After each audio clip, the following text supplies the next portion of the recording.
Olá, muito bem-vindo, muito bem-vinda a mais um episódio do Bora Varejar, webcast semanal aqui da Mercado e Consumo, plataforma que você sabe traz notícias diárias, fresquinhas, quentinhas para você, toda hora, todo minuto. mercadoeconsumo.com.br é o nosso portal. Redes sociais, estamos em todas também e semanalmente aqui com o nosso Bora Varejar, é onde a gente debate tendências, insights de varejo, de consumo, de franquias, de food service, de shopping centers.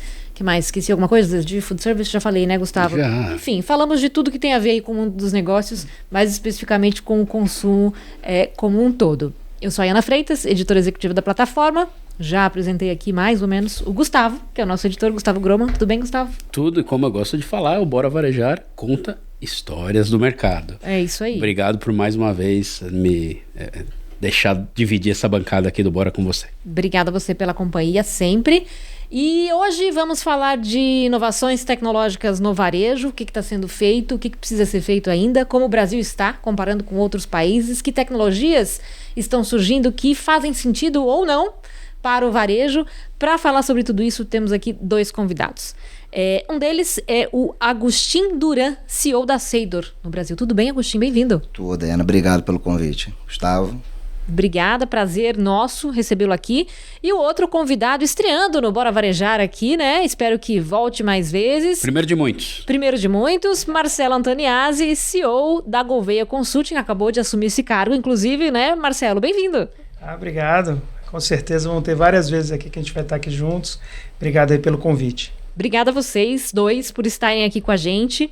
Os dois têm muita experiência aí para dividir com a gente sobre os cargos, as carreiras que eles... os cargos que eles ocupam hoje, os postos que eles exercem hoje, mas também do que tem aí de histórico, né, de carreira de vocês. Começar falando aqui de tecnologia de maneira geral, a gente tem alguns buzzwords aí, né, algumas buzzwords que estão sempre aí na pauta, ou pelo menos que estão de alguns anos para cá na boca de todo mundo. Inteligência artificial, internet das coisas, a tal da IoT, metaverso, que já teve mais, agora está menos, né? Blockchain. O que de fato está mudando os negócios de verdade, na visão de vocês, e precisa ser olhado pelo varejo com urgência? Então, vou começar aqui.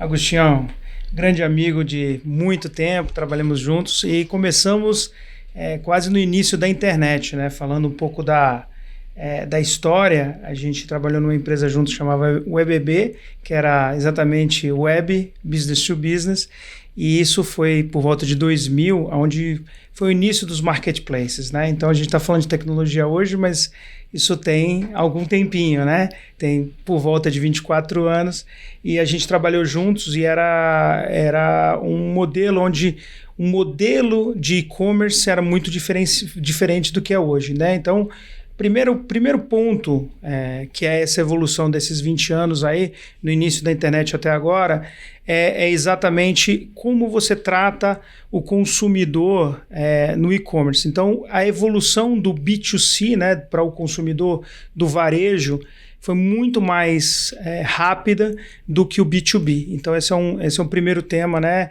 e uma evolução, né? Então, os varejistas, a gente tem que olhar de duas formas, né? Tem a primeira forma, que é o varejista para o seu consumidor final e, eventualmente, o distribuidor ou aquela indústria para o varejo. Então, são dois elos da cadeia que a gente tipicamente precisa olhar.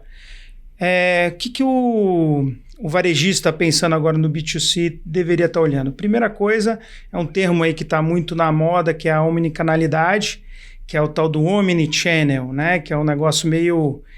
é uma buzzword, né? Como você falou, Ana, mas que ela tem um significado muito interessante na experiência do consumidor. Então, por exemplo, você pode estar comprando no online e retirando numa loja.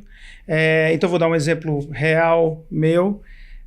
Comprei um determinado computador, um notebook, aí fiz o orçamento com a minha filha, eu tenho um exército de adolescentes em casa, então budget para mim é um negócio importante.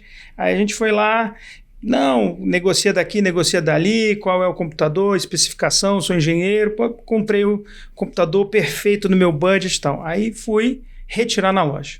Aí o que aconteceu? Quando eu chego na loja, a minha filha, poxa pai, mas esse mouse aqui é bem bacana, podemos comprar junto? Mas essa capinha aqui é super legal. Podemos comprar junto? E aí o que acontece? Aquele budget que você comprou um produto mais commodity, ele já não é tão commodity e principalmente para o varejista, ele ganhou bastante dinheiro, principalmente em termos percentuais, né? A margem dele na capinha ou no mouse foi muito mais interessante do que a margem da commodity, que é o computador lá, que teoricamente é um valor maior, mas ele consegue o quê? Trazer um valor agregado. O que ele trouxe para mim? Trouxe experiência, para minha filha principalmente, trouxe a experiência, trouxe a forma como ela interagiu, então ela conseguiu tatear, tocar. Então é uma omnicanalidade clara, né? A gente comprou na internet, mas a gente retirou na loja e para o varejista ele conseguiu fazer um cross-selling muito relevante. Então esse é um primeiro exemplo, assim, bobo, mas é um exemplo que dá um pouco do poder dessa omnicanalidade. Outro exemplo, quando a gente fala em logística, você pode eventualmente ter seus estoques distribuídos nas lojas e você consegue ter um atendimento mais rápido. Então, um exemplo de varejo alimentar. Você faz a compra na internet e ele te dá a opção. Se você entregar em casa, ele vai entregar no dia seguinte, mas às vezes você tem uma emergência. Então ele fala assim, se você quiser retirar na loja, você pode retirar isso em horas, em 1 hora, 2 horas, ele te diz até quando está pronto. Então, na prática, ele está te dando exemplos de omnicanalidade que ele pode fazer essa mesma situação. Outro exemplo invertido você vai aí vou passar a palavra para o Agostinho, e ele também já teve essa experiência em outros casos ali, que ele tem outros adolescentes lá do outro lado dele. Então, o que é você vai numa loja de esportes, por exemplo, e não tem o seu sapato, o seu tênis que você gostaria, e aí ele na hora fala assim, vamos comprar aqui na internet, no meu site? Então eu estou na loja, eu experimentei, gostei do produto, mas não tem o meu número. E ele fala, eu te entrego em casa. Então, é a omnicanalidade ao contrário. Ele não tem o estoque na loja, então ele consegue reduzir o custo de estoque na loja, mas ele consegue ter a experiência ao consumidor. O que você tem para falar disso aí, Agostinho? Primeiro você me fez lembrar dos tempos longínquos da internet de escada. Eu lembro que a gente entrava em contato com os clientes, você tinha que escutar o barulhinho da conexão. Quanta mudança, né? Muito. Acho que todos os tópicos que você comentou são importantes, são tendências e a gente tem que ficar de olho, mas pensando no mundo talvez mais prático aqui do dia a dia do varejista que quer escutar algo menos tendência e mais realidade, é que mudou totalmente o comportamento do consumidor. Isso te obriga a mudar. Então não é uma questão somente de vou dar um passo à frente, senão eu tenho que estar preparado para o que eu vou ter de exigência. Você me fez lembrar agora, eu tive uma situação parecida final de semana passado. O PDV está no celular agora do vendedor, você não precisa fazer fila de nada. Ele na hora tirou. Eu lembro que tinha uma estante com alguns tênis, meu filho gostou de um, eu olhei as caixas, já acostumado com varejo internacional, falei, pega aqui, não, como que você vai mexer, pai? É do moço. Falei, não, pode experimentar, experimentou, é esse, tá no pé, vem o cara, passa o cartão, e eu acho que eu não gastei 15 minutos dentro da loja. Então essas mudanças são muito importantes. Pelo lado do varejista, o que ele tem que ficar de olho? Na coleta de dados e na análise desses dados. Então a gestão de dados é muito importante. Sejam eles de uma maneira talvez colaborativa, onde você interage através de redes ou do teu próprio site, ou que você de fato busque esses comportamentos de alguma maneira. Mas você precisa entender de que forma isso se trabalha. Isso te traz uma responsabilidade sobre a segurança de dados. Então a tecnologia tem que estar muito em base disso. Eu coleto os dados, eu trato, eu trabalho essa inteligência, mas eu tenho uma responsabilidade. A LGPD está aí, tem que ser considerada e respeitada. Então, acho que pelo lado do varejista, para poder atender e se adequar, tem que ter uma boa gestão de dados. Pelo lado do cliente, a experiência de compra e principalmente a segurança transacional. A gente fala muito da tecnologia de ponta dos bancos, porque aqui no nosso território nacional a gente exige dessa turma. Então, à medida que vai evoluindo a segurança, vão evoluindo também as fraudes e o comportamento nas compras também é muito importante. Eu viro e mexo, faço uma compra interessante, passa, depois eu quero tomar um café, eu estou travado. Então você vê que eles vão se adequando a isso. Então acho que de forma geral, a gestão de dados, a segurança com as informações, e do lado do cliente, essa experiência de compra, estar tranquilo de que eu posso, de fato, ir para o mundo digital, transacionar, ter ali algum tipo de compra ou devolução, mas com total segurança. Só para lembrar aqui depoimento pessoal também, que eu lembrei, vocês estavam falando dos primórdios aí da internet, o Marcelo falou de marketplace. Eu lembro quando jornalista, fui cobrir uma coletiva do Extra, aqui em São Paulo, e aí eles estavam para lançar uma grande novidade, e era o marketplace. E eu lembro que, é engraçado falar isso agora, né, mas eu lembro que eu participei e eu falei, meu, o que é isso? Saí da coletiva sem entender o que era o conceito do marketplace, de tão diferente que isso era naquela época, assim, né? A gente não... Quem tá hoje, comprando hoje, tem tantos... A gente usa marketplace, às vezes, como mecanismo de busca, né? É tão normal, né? É tão normal, comum. Mas eu lembrei desse fato, porque foi muito assim, gente, o que eles estão fazendo? Como assim eles vão vender coisa de outros varejistas?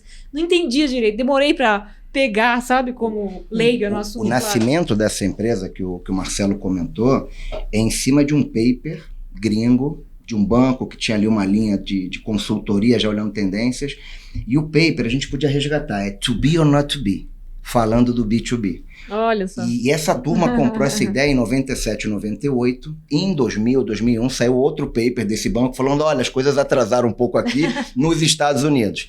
E aí é uma mudança de business aí que talvez em outro capítulo a gente pode contar, mas é isso, a gente estava ali no pós-boom da internet, no estouro da bolha, e já falando de marketplace, realmente... E o interessante que você comentou isso, aí eu vou te dar um spoilerzinho, até o saudoso Abílio aí, né, que nos deixou esse ano. Eu estava trabalhando na época numa grande consultoria neste projeto, e o projeto ele tinha um outro nome, ele chamava Amélia. Olha só. Amélia Mulher de Verdade, então era como se algo que ia te ajudar a resolver as coisas do seu dia a dia e tal, e por N motivos mudou o nome para pãodeaçucar.com na época, e depois teve as várias bandeiras, né, o Extra e tal, e depois teve os marketplace. E uma outra dado interessante, de histórico, né, esses portais de algum jeito tiveram algumas readequações. Um exemplo clássico, tinha a WebB e tinha o Shoptime, que tinha o canal de TV e também tinha a internet. E aí eles começaram a perceber que tinha um problema de economicidade nesse processo. E eles em algum momento, juntaram o Submarino com a lojasamericanas.com e a Shoptime, viraram uma única empresa, que era a B2W, que existe até hoje. Então, esse é um mercado em grande evolução e que teve grandes transformações. Então, tem um ponto importante, né, nesse mercado do e-commerce, que é como é que você viabiliza para o pequeno varejista ou para o pequeno distribuidor, né? Então essa é a grande questão. O Mercado Livre e o Shopee viraram esses pontos de marketplace, mas eles também, quando você quer fazer um marketplace próprio, às vezes você tem dificuldade para viabilizar. Então, só grandes empresas que conseguiam fazer isso neste período, né? Então, essa é uma grande questão a ser, é um desafio que acho que a gente tem que falar um pouco sobre esse desafio aqui no Brasil. Quer dizer, a viabilidade dos marketplaces, ou não do marketplace, mas do e-commerce individual. Sim. E aí o que acontece? A empresa vai para os marketplaces coletivos, que em alguns casos não é econômico para aquele pequeno varejista. Mas às vezes é o único jeito dele conseguir estar no e-commerce, né? Então, sim, mas eu acho que o Agostinho tem uma novidade aí pra gente aí. A gente falando dessas experiências, a gente estava discutindo um pouquinho, tem um varejista de moda esportiva aqui vizinho de vocês, Sim. que eu sou fã, já era fã antes de vir para o Brasil, que simplesmente de você fazer o drop ali, de você jogar aquele item, ele já está marcando, e com a mesma facilidade que você incluiu, você exclui, né? Outro caso ainda... No caixa você está falando, né? Exatamente. É o autoatendimento. Você reclama de você mesmo agora. Você é o atendente que foi devagar. Você tá lerdo, exato. Exatamente. Então, acelerou, reduziu o custo, deu uma flexibilidade. Eu comprei uma bicicleta, fui pegar a bicicleta na montagem botaram um totem. Eu falei, putz, esqueci de determinado item, não me lembro o que era, uma corrente, alguma coisa. Ali já fiz ali o cross-selling. Então, assim, tá muito fácil. Agora, quando você fala dessas grandes cadeias varejistas, é muito investimento em tempo, dinheiro, em adequação. E aí, quando você olha os pequenos varejistas, talvez estejam fora desse jogo e se perguntando como é que eu entro nesse jogo. Então, parte do que a gente está desenhando em conjunto com a Gouveia, a Seidor é uma empresa de tecnologia, então a gente está dentro já desse mundo. A gente tem negócios com grandes fabricantes, mas também com propriedade intelectual, com desenvolvimento próprio.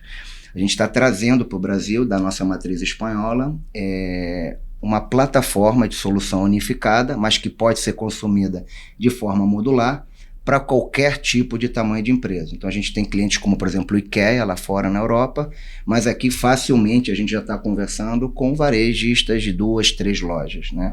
E ele faz essa unificação. Então desde o CRM para você fazer a gestão de dados e controle dos teus clientes, ver tendências dentro do teu público, mas também passando por todo o processo, né? Seja ele do PDV, do Fast and Track e do próprio e-commerce. Então, por onde eu começo, né? A gente estava discutindo das melhores práticas. Pode começar, por exemplo, por um PDV. Posso começar, por exemplo, por um e-commerce. Então, a gente está carinhosamente aqui criando um slogan que é a democratização da transformação digital no varejo brasileiro. Então, vai ser um marco muito bacana. A gente já dando spoiler, dia 29 de maio a gente deve lançar não somente essa parceria, como também a entrada desse produto no mercado. E a gente está muito, muito otimista, assim, tem um futuro muito promissor, e a linha é essa, trazer essa opção para varejistas que talvez olhando essas grandes cadeias, quando ele mesmo vai comprar sua bicicleta ou ali seu item, falar, será que a minha loja um dia vai poder consumir esse tipo de tecnologia? A gente, na feira da Europa, a gente está trazendo também aqui para alguns eventos, já vendo isso com a Gouveia, tem um carrinho inteligente, que trabalha muito parecido com esse drop, né? Tem diferentes tecnologias, né, de hardware envolvida, mas o RFID é o mais conhecido, você coloca ali, é nosso sonho, né? Você não tem que tirar do carrinho, você bota no carrinho, tira do carrinho, agora você já vai com o teu próprio carrinho, marca, e provavelmente você tem ali um check-out pelo meio de pagamento automático. Só para contextualizar aqui, a marca que você citou, a gente está na Paulista, o prédio em que a gente está gravando fica no Top Center, que é um shopping aqui da Paulista, você está falando da Decathlon, não é exatamente. Isso? Que tem esse sistema autosserviço aí, exatamente, que você coloca lá, deposita o produto, e se você for rápido, você não vai reclamar do atendimento. Exatamente. Eu ia falar que escrevendo para uma das matérias que a gente colocou na revista da Mercado e Consumo sobre inteligência artificial, eu falei com um antropólogo. E ele me deu uma definição muito interessante em relação à tecnologia, né? Ele falou assim, cara, a tecnologia é tudo aquilo que faz diminuir o tempo para fazer determinada coisa, né? Tudo aquilo, fazer em menos tempo o que você fazia em mais tempo antes, né? E aí eu queria, vendo esse seu depoimento em relação à bicicleta e tal, né, ao self-checkout, tudo com essas novas tecnologias, a pergunta que fica é assim, o consumidor aqui do Brasil, ele é extremamente exigente e já está mal acostumado com isso? Então, assim, é um caminho sem volta? Você tem que ser agora, o varejista tem que ser agora o mais rápido possível para fazer esse consumidor ser o mais rápido possível, tal, porque parece que em tudo na nossa vida a gente está querendo ser o mais rápido possível, inclusive quando a gente vai comprar alguma coisa. Gustavo, não só a tolerância está cada vez maior, a exigência está cada vez maior, como a tolerância está cada vez menor, né? Então, de fato, sim, eu venho, como a gente estava brincando mais cedo, eu vim com 12 anos para o Brasil, eu vi uma mudança nesses últimos 30 anos, tremenda na maturidade do brasileiro, seja em consumo, em exigência, né? A minha vinda do Rio de Janeiro para São Paulo foi uma mudança drástica sobre a exigência, sobre o nível de serviço. Voltando agora para o Rio, vejo que tem ali uns esforços tremendos para seguir a linha de São Paulo. Eu não tenho dúvida, né? A gente brinca na tecnologia que se você olhar para trás, para um lado, para ver se estão chegando, eles te passaram pelo outro lado, né? Então, a inteligência artificial, por exemplo, hoje, quem já começa a fazer os primeiros testes, a trazer essa modelagem para o seu negócio, num primeiro momento ela vai ter uma vantagem, provavelmente, de eficiência. Então, ela vai melhorar suas margens, vai melhorar seus tempos, mas vai ter um momento que isso vai ser commodity. Então, quem não começar agora não vai estar pronto quando, de fato, essa tolerância for baixa e quando essa exigência for máxima. E aí onde entra a inovação? Você tem que inovar, né? E aí, falando um pouquinho também da linha mais antropóloga, o que é inovação, pessoal? É fazer diferente.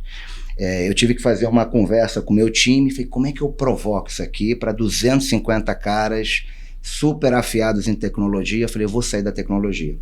E aí buscando uma vez qualquer coisa no YouTube, que agora virou mania ver o YouTube na televisão. Eu vi, não vou lembrar os nomes, mas talvez quem escute pode procurar, a primeira pessoa que fez o salto em altura, sem vara, e pulou de costas. O salto antes era de frente. Uhum. Eu não sei se você... Era horroroso. Primeiro que você pulava, sei lá, 1,5 metro, como muito. O cara pulou errado. Ele mudou, ele errou para acertar. E depois daquele pulo, nunca mais se pulou de frente, e os recordes cada vez mais subindo e sendo quebrados. Então, às vezes, inovar é simplesmente você fazer diferente. Dentro da empresa, a gente está lançando agora um programa de inovação, onde a gente quer escutar todo mundo falar. Você tem que escutar quem está na ponta. A saída não vai vir de um CEO, de um alto executivo, vai vir de quem está ali, na temperatura do cliente, de quem está de fato podendo fazer as mudanças. Tem algumas coisas que são super interessantes, que depois a gente pode falar um pouquinho, mas falando da inovação, você tem a inovação incremental, que vamos melhorar um pouquinho o que já está, então já comecem a fazer esse exercício, não se acanhem. E tem, obviamente, também a radical, que é aí onde vem as linhas mais disruptivas e as mudanças realmente radicais. Mas inovar é isso, é fazer diferente. Se não começar a testar agora, no momento que foi exigido, eu acho que você já começa atrasado. Acho que só para complementar, você falou um pouco, acho que assim, a primeira onda de tecnologia é a de, vamos dizer assim, de eficiência. Mas assim, só para lembrar, e a gente vive o tempo inteiro isso, a gente está passando por uma segunda onda, que é a da experiência. Então você muda a experiência como você tem. Então, desde do novo óculos que a Google lançou, que a Apple lançou, onde você vai ter uma realidade virtual, onde você pode fazer um trabalho da pessoa se ver no processo de se ver, por exemplo, numa determinada casa, ou vestindo aquela roupa. Então, tem um lado muito forte da inteligência artificial interagindo com você. Eu investi numa empresa de inteligência artificial, onde ela vai identificando, por exemplo, padrões. Então, você começa a perceber que a inteligência artificial ela vai estar associada a muitos pedaços da sua existência, né? Vamos chamar assim. E no varejo não é diferente. Essa experiência vai ter que mudar. A experiência da loja vai ser diferente. Não é só tocar no produto. Por exemplo, você vai botar os acessórios de um carro, você vai querer ver aquilo ali montado para ver como é que fica. Então, não é só a eficiência, mas também, eu acho que a evolução é a experiência, a interação. Então, por exemplo, trazendo também para o varejo e inteligência artificial, você vai ter figuras humanas fazendo, por exemplo, uma videoconferência, onde, em vez de ter um chatbot, né, que é só o cara responde lá, oi, tudo bem, fica aquela coisa meio... É uma pessoa que vai estar interagindo com você, mas é uma máquina por trás. Então, mas ela vai estar te interagindo com você como se fosse um ser humano. Então esse é um exemplo de experiência e não tanto de agilidade. Vai te agilizar? Vai, porque você vai sair da URA, tal, mas ela vai te dar uma experiência melhor. Então eu acho que é também um passo aí da tecnologia. Total. O que vocês acham, ou qual a relação que vocês veem dessa inovação que vocês estão comentando, desse espírito necessário de inovação com a cultura da empresa? Quão determinante isso é para que uma empresa realmente, enfim, saia na frente, isso esteja, como o Agostinho falou, às vezes a inovação não vem do C-level, né? Vem de outra pessoa. Como que vocês veem a relação disso estar assim, intrínseco na cultura da empresa para realmente uma empresa ser inovadora? Bom, eu acho que a relação é direta e quase que obrigatória. A gente está nessa discussão, como criar uma cultura de inovação, e a gente está tentando simplificar um pouco, que é basicamente fazer e adotar práticas diferentes. Por isso que é importante escutar quem está de fato no dia a dia. Tem uma história que eu não sei o quanto de real ela é ou não, mas nos meus tempos de consultoria a gente falava muito sobre menos é mais, simplificar.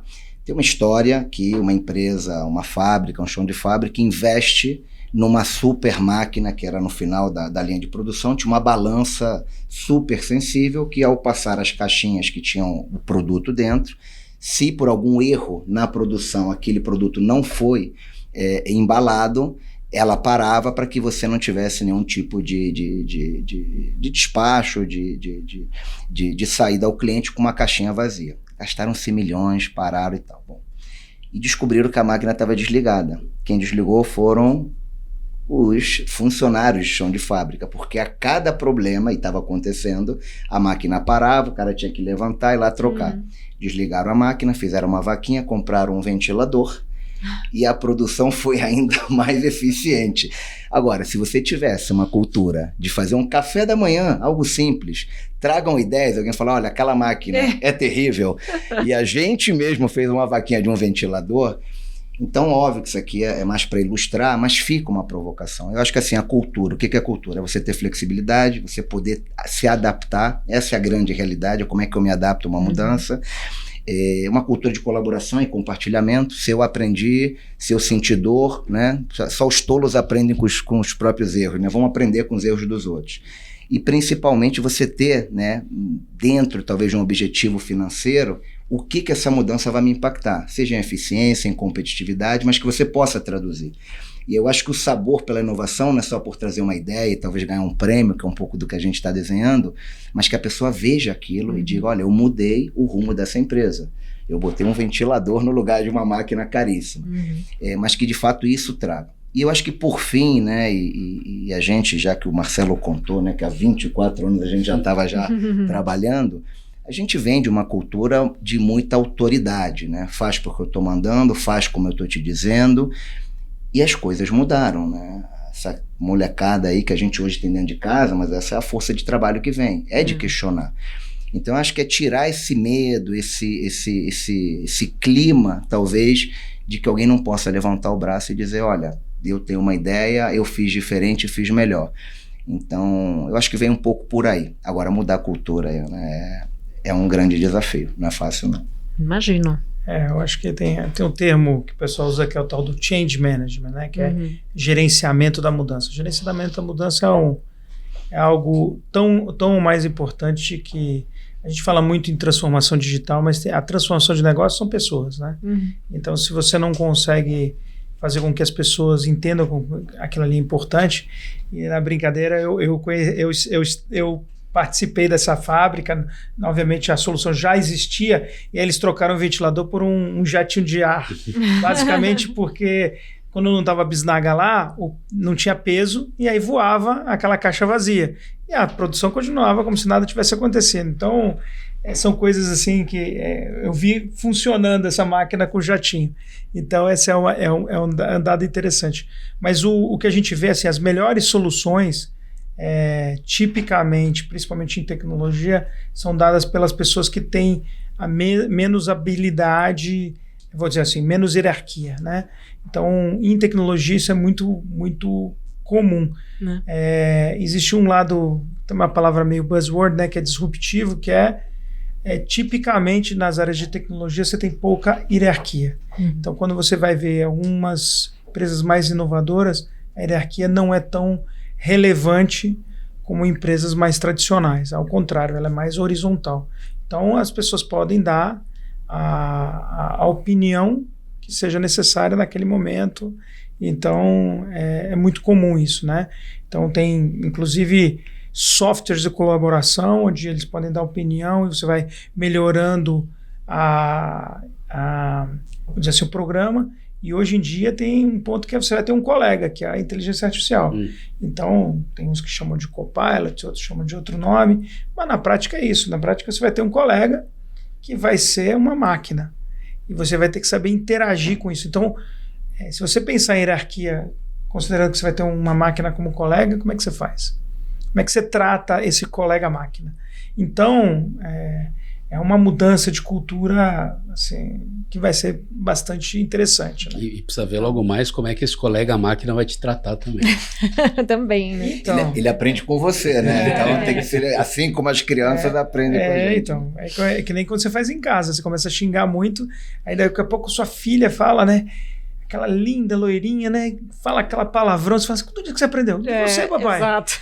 Então, é um pouco isso. A máquina é a mesma coisa, ela começa a aparecer muita coisa que é um fake news, né? Você me fez lembrar, eu tenho 3 filhos, 2 são homens, eu veio de uma família de 5 primos, irmãos, éramos todos homens. E agora eu tenho uma menininha de 3 anos e meio, e um dia eu vi ela brincando com as bonecas. Eu falei, não é possível que eu falo assim com ela, porque ela estava pegando as bonecas e disse, você dorme agora, você fica quieto. Vamos mudar um pouquinho. Mas eu acho que é isso, né? O grande segredo, quando a gente fala do GPT, são os prompts. Como é que eu me comunico, como é que eu pergunto, como é que eu refino. Então o que eu acho que é irônico é que, né, a gente vem da linha de consultoria, estratégia, de processo, de uma forma já de comum estudo e acordo, é que 90 e tantos % dos problemas nas empresas, nos projetos, vem da falta ou de uma comunicação pobre. E a gente começa a interagir com a máquina, o que ela exige? Uma comunicação correta. Então, muda-se talvez os interlocutores, mas acho que a necessidade continua. Você tem que saber, né, o que você quer, saber pedir, saber se fazer entender, né? Então, cada vez mais, né? Cada mais vez exigente até, né? Daqui a pouquinho vou falar um pouco mais da experiência que vocês tiveram, inclusive juntos aí na carreira. Acho que é interessante a gente voltar nesse aspecto aí. Mas a gente vai fazer um rápido intervalo aqui nesse episódio do Bora Varejar. Não saia daqui, não saia daí. Daqui a pouquinho a gente volta. Olá, Ana aqui, convidando você para se inscrever no canal aqui do Bora Varejar, episódio novo toda quinta-feira às 10 da manhã. Curta também o nosso conteúdo, compartilhe e, claro, acompanhe as notícias diárias da Mercado e Consumo no nosso portal, mercadoeconsumo.com.br. Voltamos com o Bora Varejar desta semana, falando aqui de varejo de consumo, como sempre aqui no nosso webcast e também no portal, claro, diariamente, mercadoeconsumo.com.br. Hoje temos aqui 2 convidados, o Agustin e o Marcelo. Eles são executivos aí com alguma experiência no varejo e já atuaram juntos, inclusive. Tanto o Agustin quanto o Marcelo estão em posições recentes, foram recentemente empossados nos seus cargos. Eu queria que vocês contassem um pouco da experiência de vocês no varejo. Já deram um pouco do histórico aí de 20 e poucos anos atrás, do que acontecia no varejo naquela época e como vocês viram essa evolução e até da intersecção que vocês tiveram em empresas que vocês trabalharam juntos. Agustin. Bom, minha experiência de trabalho, ela começa dentro da família, né? Minha família sempre teve varejo alimentar. Minha mãe chegou a ter restaurante, meu tio uma linha de catering. E a grande aprendizado foi primeiro respeitar o empreendedor, né? Porque não é fácil.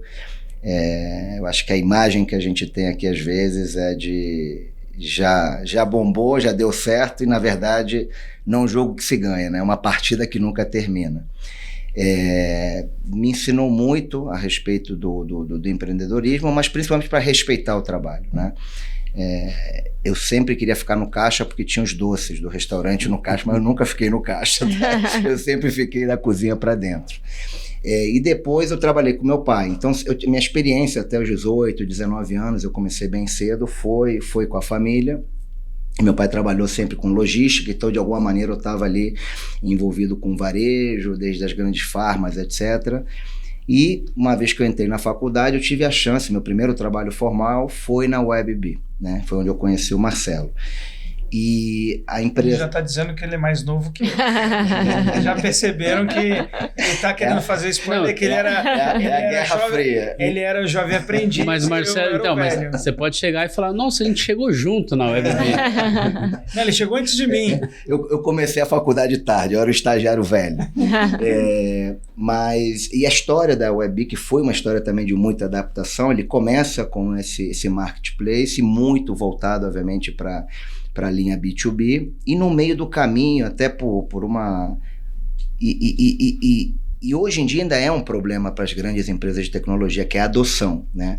Então, para que tivesse adoção, precisava de um primeiro momento, né, mais consultivo, de estratégia, o que você precisa, quais são as melhores práticas, e depois é um acompanhamento.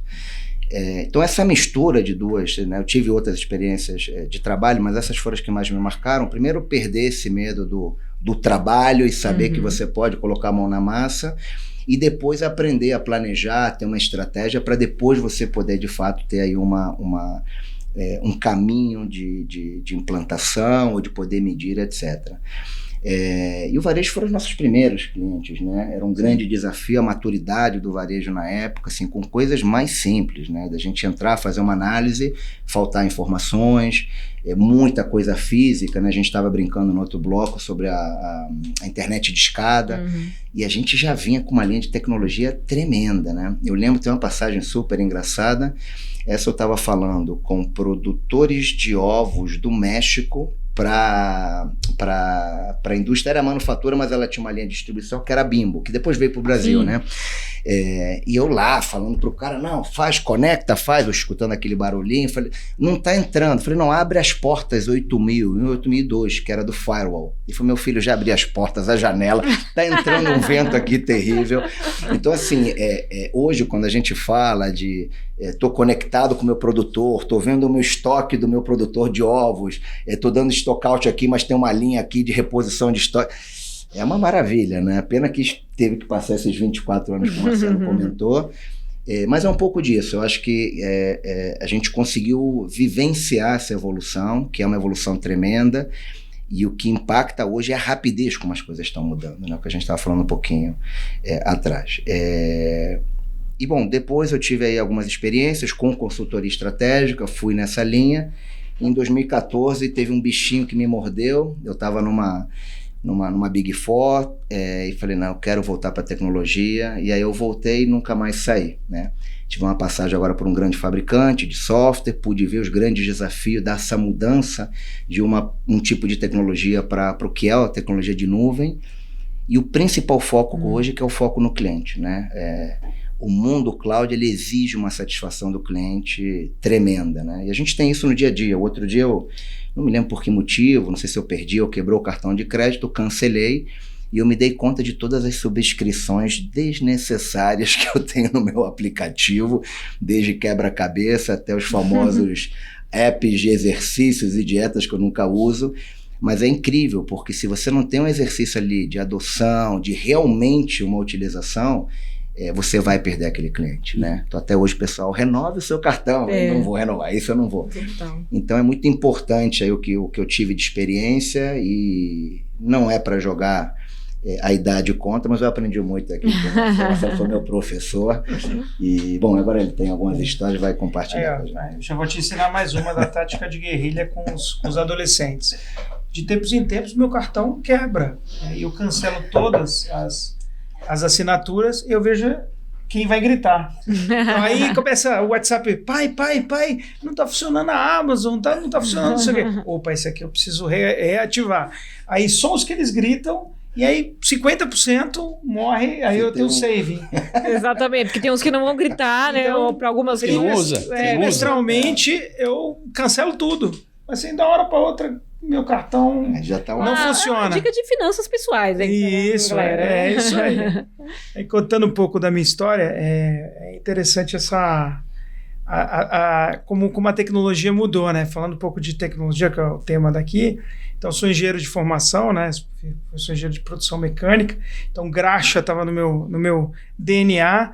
E eu lembro que meu primeiro emprego foi numa empresa chamada Climax, que depois virou Prosdóximo, depois virou Electrolux, que é a atual Electrolux, e eu trabalhava na área de engenharia, e o único computador que tinha, eu era estagiário, eu era dono do computador, então eu tinha o poder da agenda. Então o engenheiro vinha e falava, eu quero usar o computador das 14 às 15 horas. Aí eu reservava lá, fazia um scheduling de local para o cara ir. E a primeira planilha era no meu computador, que não existia nem Excel, não existia nada desse, chamava 123, só era o nome do negócio. E pessoal falava assim, eles traziam em papel assim, e eu montava a planilha para o cara. Então, assim, bem no início mesmo. E o interessante é que, se você olhar a evolução da internet e a evolução da tecnologia, ela vem percorrendo isso. Então, passei por grandes empresas de consultoria, depois tive essa experiência de quase 7 anos lá na UEBB, onde a gente fez exatamente essa adoção para, vamos dizer assim, para o médio, além de grandes clientes que a gente tinha também clientes de médio porte. E o que a gente percebeu é o seguinte, faltava, como ele falou, infraestrutura. Então, acho que um dos pontos aqui importantes aí ao longo da caminhada é como melhorou a infraestrutura. Então, a gente está vendo agora o famoso 5G e tinha lá a escada. Então, a infraestrutura é fundamental para essa mudança. Então, uma das coisas que está acontecendo agora é a migração para o cloud. Então, todas as empresas estão saindo do modelo on-premise, né? Para quem não é muito da área, onde você pega lá o CD, né? Ou baixa aquele aplicativo ou aquele software na sua máquina e você opera na sua máquina, ou no seu celular, o que seja. E outra coisa é você operar completamente na nuvem. Então essa vai ser uma mudança muito grande. Então a gente passou lá pelo EBB, fez essa mudança e implantou a maioria, ou uma boa parte dos portais B2B. Então, o que a gente vê é o seguinte, são 2 grandes movimentos, né?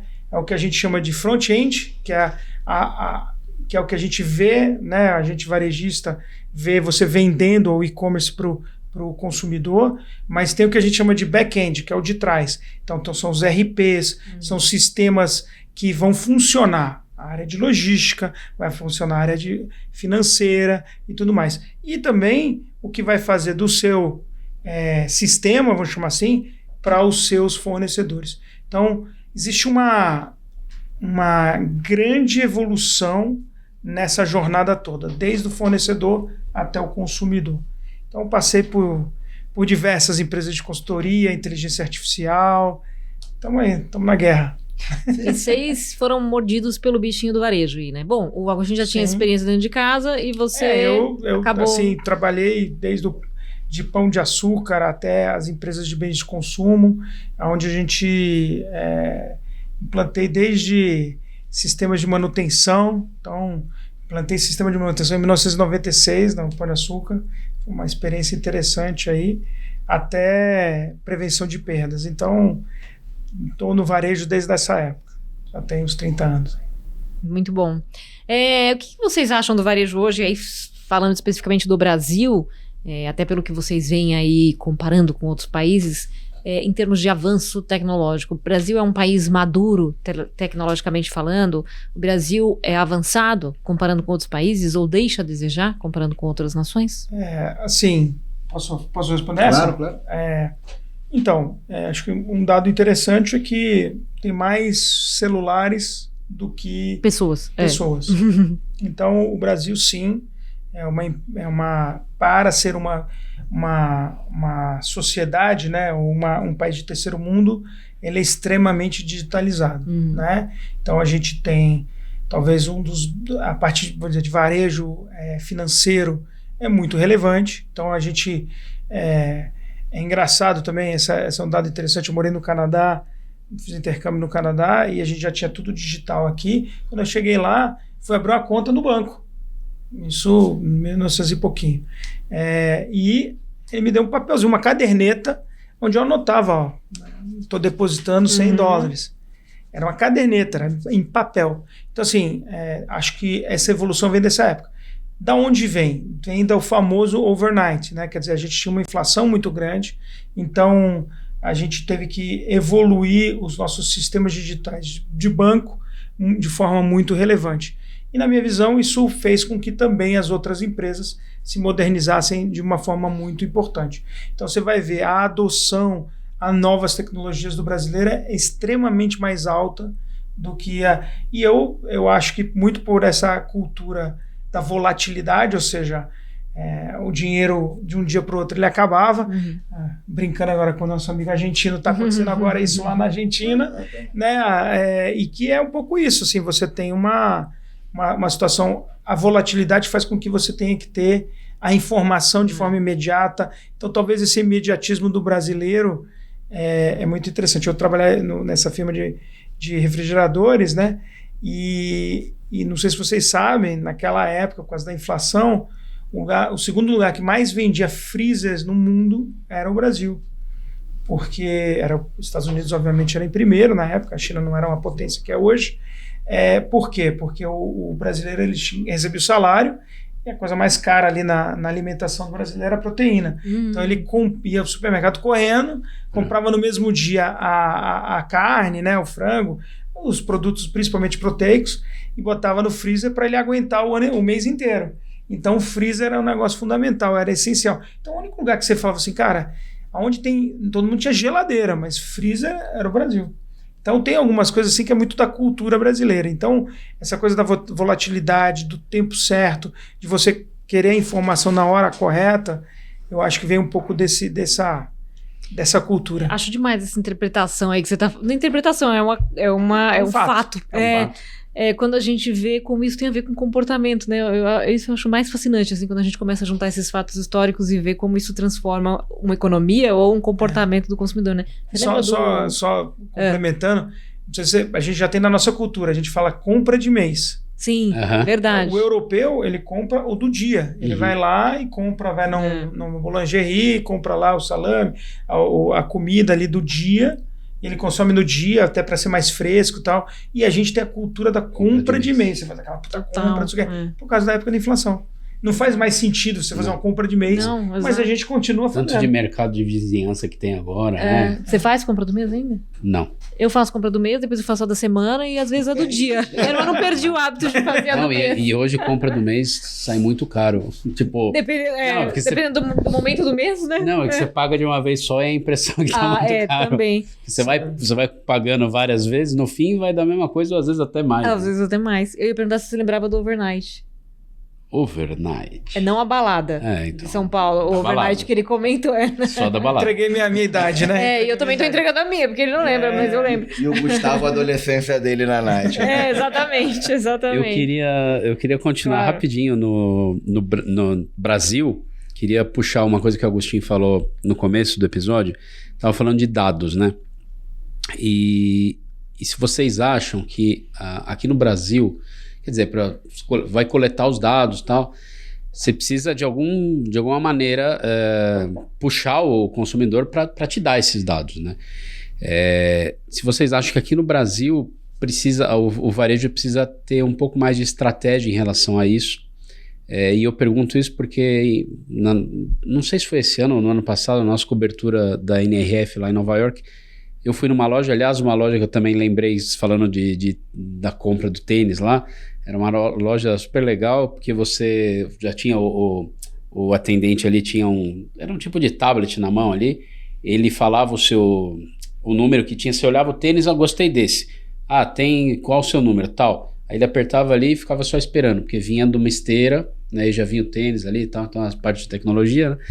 E aí na hora que eu fui pagar o tênis, ele falou assim, você quer incluir seu e-mail, alguma coisa assim? Eu falei, não, obrigado, mas daí você tem 5% de desconto. Eu falei, quero. Incluí meu e-mail e tá lá o meu e-mail, tá lá já. Eu não sei, eu acho que às vezes falta um pouco disso aqui no Brasil, porque, quer dizer, era 5% de desconto, né? E vale 5% daquela compra o meu dado, né? Quanto custa você se arriscar de uma maneira talvez não ortodoxa e correta, comprar dados dos outros, quantas ligações por robô a gente está recebendo. Isso é terrível. Eu acho que assim, a cultura brasileira ela é muito aberta, né? Eu que venho de fora, foi um dos primeiros choques que eu tive. Dependendo da localidade, você vira amigo na fila do banco, na fila da padaria. Eu acho que falta uma inovação para captura dessas informações e incentivos melhores, né? Eu tenho um amigo que, diretamente no varejo, dentro de shoppings, ele criou um totem onde você fazia pesquisas e gerava alguns descontos, né? No Outback, aqui, acolá, ele falou, tem gente que responde 5, 10 vezes se você deixar, né? A gente estava falando um pouco dessas evoluções, né? Outra era a exploração dele, quando você tem o tapume, você botava loja virtual. Então, assim, eu lembro que eu fui visitar, nesse outlet que tem mais perto de São Roque, agora me esqueci o local exatamente, mas... tem o Catarina e tem o Catarina, esse aqui. E ele colocou, era até dessa marca de coleiras para cachorro e tal, e o pessoal fazendo fila para interagir com uma televisão touch que podia responder uma coisa ou outra. Eu mesmo comprei ali foi minha primeira experiência ali com a tecnologia dele. Então, assim, eu acho que o brasileiro ele tem uma cultura de que ele vai abrir informação, né? Não é algo... E eu acho que sim, falta, Gustavo, talvez umas estratégias um pouco mais de engajamento nesse sentido, né? Acho que a gente vai muito ainda pelo fácil. Eu tô cansado, assim, toda semana eu bloqueio 2 ou 3 telefones. No mínimo, eu espero que eu não tenha bloqueado nenhum cliente importante, mas é muito desagradável você atender, desligou, e aí depois a segunda chamada entra uma gravação. Talvez se fosse um WhatsApp me incentivando para algum tipo de benefício, incentivo, eu acho que sim, tem um espaço importante aí para atender. Eu acho que esse ponto do dado ainda é muito mal tratado, né? A gente é maltratado de modo geral como consumidor, e o robô, o negócio virou um inferno, né? Ninguém mais... Assim, o que a gente aprendeu é o seguinte: quem realmente quer falar com você, manda um WhatsApp para você, mas ligação é só do robô. Então, tem várias vezes que aparece lá aquela mensagenzinha lá, tem um monte de chamadas não atendidas, você sabe que 100% é robô, né? Então, isso demonstra o seguinte: a LGPD ou essa situação está fora de controle, né? Então, tem um lado a tratar. Então, quer dizer, não é só a captura do dado, é como as pessoas estão tentando buscar o seu dado. Não sei quantas vezes aconteceu com você, mas, por exemplo, aquela ligação que fala, oi? Nossa. Você sabe que, na verdade, ele está vendendo o seu dado. É só para saber se aquele telefone está ativo para ele vender seu dado.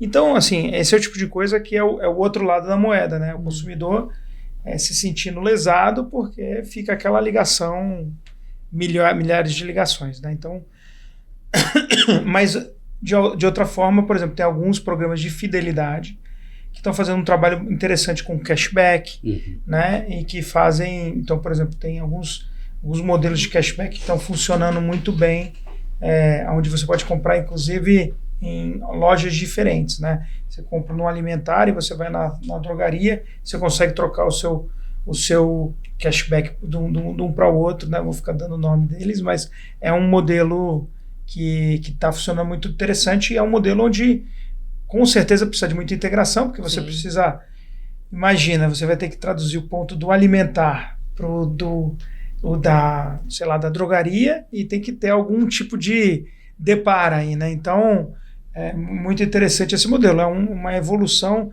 das milhagens lá das aéreas, mas que hoje já é uma realidade no Brasil. Eu troco sempre. Aéreas que quase ninguém usava, né? Eu lembro de uma época que ficavam lá perdiam validade, né? Você não conseguia juntar o suficiente para gastar, né? Eu tenho a impressão que de, tipo, um tempinho para cá, uns 2 anos, isso tem avançado, mas eu acho que tem muito mais para avançar ainda. Em relação aos telefones, as pessoas sabem.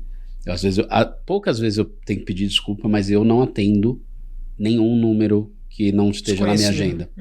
E aí, às vezes, algum assessor de imprensa me liga, alguma coisa, aí me manda mensagem. Eu te liguei, aí eu aviso, tô colocando seu contato na minha agenda. Tô gravando. Beleza, mas a partir eu não... de agora eu vou saber que é você. A capacidade instalada existe, você comentou, tem mais celulares do que pessoas, então... O que é inclusão digital? Libera acesso a todo mundo, deixa essa turma interagir. Eu acho que se fizer uma boa estratégia, os dados vêm, e com muita mais acuracidade, talvez, né? Com muito mais direção. Mas acho que tem Acho que uma dica boa, quem gosta de tecnologia, é assistir dá spoiler, da Netflix, o BlackBerry. Não sei se vocês assistiram. Não sei se era na Prime ou não, é no Prime. Que tem é uma história do BlackBerry, que é exatamente isso. É a transformação digital, onde era o BlackBerry, todo mundo tinha BlackBerry, e aí quando entra a Apple, tem a mudança, a transformação digital. E hoje em dia a BlackBerry não existe. Ela tinha 45% do mercado de celulares. Vale a pena ver esse filme, chama BlackBerry, se lançou em 2023, mas é muito interessante o ciclo de negócio de tecnologia. Então é um pouco isso, assim, a gente vê a tecnologia subindo e ela eventualmente, que ele falou, você pode estar sendo ultrapassado muito rapidamente. Então tem um ponto de quem lança primeiro, ele tipicamente ele tem uma evolução, só que ele tem que se atualizar sempre, né? A gente está vendo aí a Apple sofrendo atualmente, sempre foi mandatária e hoje já está sofrendo um pouco. BlackBerry, já ouvi falar desse... É um documentário, né? Ou é um filme? Não, é um filme é até meio comédia, assim, é bem interessante. Falaram super bem, fica uma dica aí, acho que é ótima dica para o nosso ouvinte, leitor, espectador, enfim. E eu lembro quando BlackBerry estava no auge e a gente recebia mensagem de alguém e vinha lá, né, enviado pelo meu BlackBerry. E aquilo era muito status, assim, naquela época, né, era super, assim. E hoje, realmente, né, quem imaginaria, bom, talvez alguns imaginavam, mas quem imaginaria que a empresa nem existiria mais. Vamos pro checkout?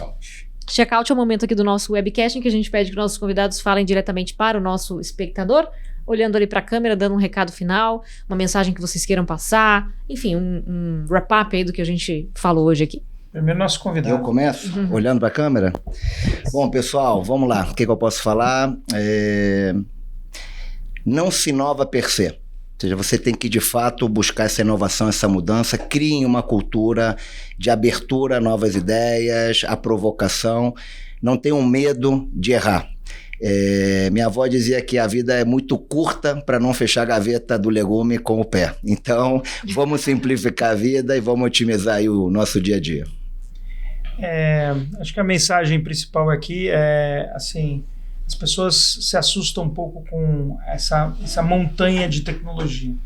Acho que a gente tem que fazer um equilíbrio entre o que vai ser importante para você versus o que é essencial para você em termos de tecnologia. Então, cuidado para não ficar na avalanche tanto pensando aqui nos varejistas, né? Eu vou implantar um novo sistema de inteligência. Isso vai te trazer um business case adequado? E aí, dando uma dica do mercado de consumo, eu fiz uma coluna exatamente falando disso. Assim, as oportunidades versus o que vai gerar de dinheiro para o seu varejo. Então, não sempre avaliem economicamente as oportunidades ou aquelas tecnologias que efetivamente vão te trazer um business case adequado. Então, a dica de negócio para vocês é cuidado com as novidades. Muito bom. Agostinho Duran, CEO da Seidor, brigadíssima pela presença aqui, um prazer. Eu que agradeço, Ayana, Gustavo, e espero o convite para a próxima. Tenho certeza que a gente vai ter muitas histórias aí no varejo e bora varejar. Bora, temos muitas histórias para contar mesmo, para dividir aqui. E Marcelo Antoniazzi, CEO da Gouveia Consulting, obrigada também pela sua estreia aqui no nosso Bora Varejar. Opa. Como o Agostinho, também espero que você volte. A gente vai voltar, com certeza. Obrigada, Gustavo, mais uma vez pela companhia aqui no programa de hoje. Obrigado, Ana. Sempre um prazer participar do Bora Varejar. E o Bora Varejar desta semana fica por aqui, mas não perca, semana que vem tem mais episódio inédito e acompanhe diariamente em tempo real nossas notícias no portal e nas nossas redes sociais.